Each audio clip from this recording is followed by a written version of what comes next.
Hayot bir kun o'tib ketadi,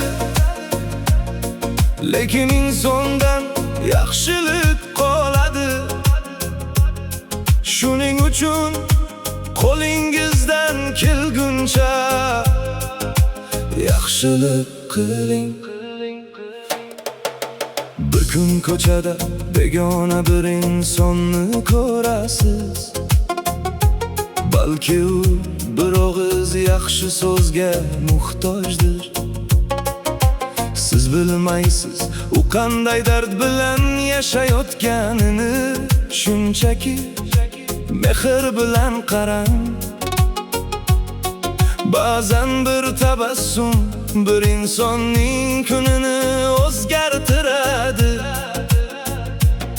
Bugun sizning qo'lingiz baland, ertaga kim biladi? Bugun siz yordam bergan inson ertaga sizga suyanch bo'ladi. Qo'lingizdan kelguncha yaxshilik qiling. Bir yurakni og'ritmay o'ting. Qo'lingizdan kelguncha yaxshilik qiling.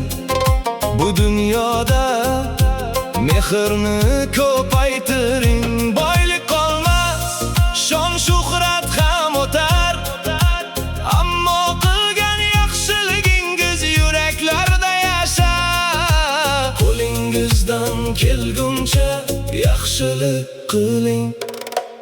Onangizga bugun bir bor qo'ng'iroq qiling. Do'stingizni unutmaganligingizni ayting. Kechirim so'rash og'ir emas aslida. Mehr ko'rsatish inson uchun eng katta boylik. Kimdir yiqilsa qo'lidan tuting. Kimdir yig'lasa yonida turing. Chunki hayot hech kimga abadiy berilmagan. Bir kun biz ham ketamiz, orqamizdan faqat izlar qoladi. Qanday iz qoldirish esa o'z qo'limizda.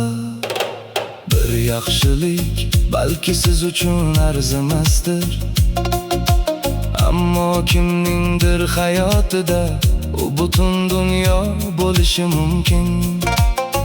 Shuni unutmang, yaxshilik qiling. Hech kim ko'rmasa ham, chunki yaxshilikning eng go'zal guvohi sizning vijdoningga. Qo'lingizdan kelguncha yaxshilik qiling. Bugun boring, kimnidir quvontiring. Qo'lingizdan kelguncha yaxshilik qiling. Bir insonning duosini oling. Dunyo sovuq bo'lsa, siz mehr bo'ling.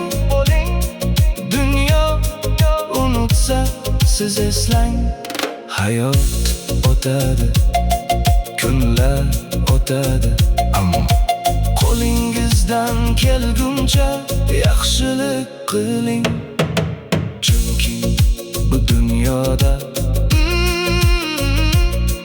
insondan eng avvalo yaxshilik qoladi.